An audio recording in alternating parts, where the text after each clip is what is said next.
வணக்கம். இன்றைக்கு பொருட்பாலில் புல்லறிவாண்மை அந்த அதிகாரத்தில் 7வது குறள். அருமறை சோறும் அறிவிலான் செய்யும் பெருமிறை தானே தனக்கு. அருமறை சோறும் அறிவிலான் செய்யும் பெருமிறை தானே தனக்கு.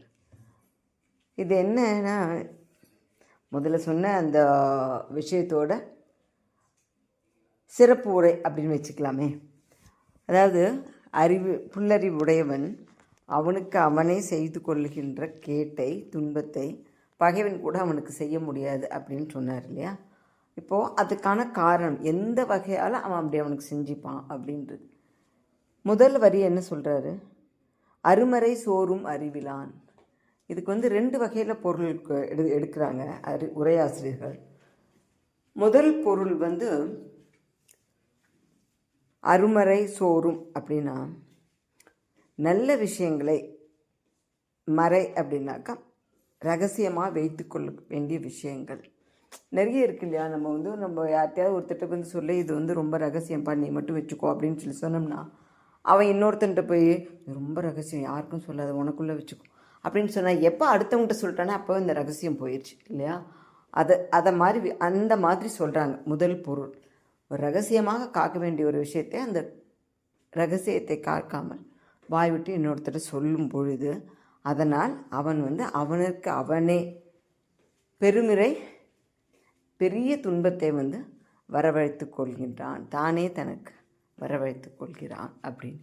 இன்னொரு பொருள் என்ன சொல்கிறாங்க அப்படின்னா, அருமறை சோறும் அறிவிலான் அப்படின்னா இந்த புல்லறி உடையவன் என்ன பண்ணுவான், அவனுக்கு ஒரு உபதேசம், யாரோ ஒரு ஞானிகள்கிட்ட இருந்து ஒரு நல்ல விஷயம் கிடைக்கிறதுன்னு வச்சுக்கோங்க. இப்போ நமக்கே வேதாத்ரி மகர்ஷிட்டிருந்து ஒரு பெரிய ஞானம் கிடைச்சிருக்கு. இது எதற்காக சுவாமிஜி நமக்கு கொடுத்தாரு அப்படின்னா, நம்மை நாமே உயர்த்தி கொள்வதற்கு, நம்மை நாமே மேம்படுத்தி கொள்வதற்கு, ஆழ்ந்து ஆழ்ந்து ஆழ்ந்து ஆழ்ந்து தவத்தில் அமர்ந்து நம்முடைய கர்ம வினைகளை போக்கி புது வினைகள் எல்லாமே நமக்கு இன்னும் வினைகளை சேர்த்துக்காத அளவுக்கு ஒரு பற்று இல்லாமல் காரியங்களை செய்வதற்கு. ஆனால் அதை செய்யறதுக்கு பதிலாக நம்ம என்ன பண்ணுறோம், நிறைய பேர் என்னையும் சேர்த்து தான் என்ன பண்ணுறோம், நான் சுவாமிஜிட்ட சாமிஜியோட மெடிடேஷன் தவம் தரிச்சு வந்தேன், அதெல்லாம் எத்தனை வருஷமாக பயிற்சி பண்ணுறேன்னு தெரியுங்களா, எனக்கு அவ்வளோ சுவாமிஜி தெரியும் அப்படி இப்படின்னு எல்லாம் சொல்கிறதுனால என்ன பிரயோஜனம்? சுவாமிஜி சொன்ன கருத்தை உள்வாங்கி அதன் வழி என்னுடைய வாழ்க்கையை நடத்தாமல், சுவாமிஜி எனக்கு இப்படி சொன்னார் அப்படி சொன்னார், நான் இது பண்ணினேன் அதை பண்ணேன், இப்படி படித்தேன் அப்படி படித்தேன், ஒரு பிரயோஜனமும் இல்லை. அது அறிவில்லாதவன் செய்திகள். இதனால் என்ன ஆகும், அவ்வளோ பெரிய பொக்கிஷம் சுவாமிஜி கொடுத்த அவ்வளோ பெரிய பொக்கிஷம் எனக்கு கிடைச்சும் கூட அதை நான் என்னுடைய செயலில் கொண்டு வராமல் வெறும் வாயிலவே நிறுத்துறதுனால எனக்கு வர வேண்டிய நன்மைகளும் வருதில்லை, துன்பத்தை எப்படி கொண்டு தரும் அப்படின்னா, நான் சொல்கிறது ஒன்று, ஆனால் என்னுடைய செயலை பார்க்குறவங்க என்ன நினைப்பாங்க, சுவாமிஜி சொன்ன கருத்து இவங்க சொல்கிறாங்களே வழிய இவங்க செயல் வேறு மாதிரி இருக்கே நினைப்பாங்களா மாட்டாங்களா?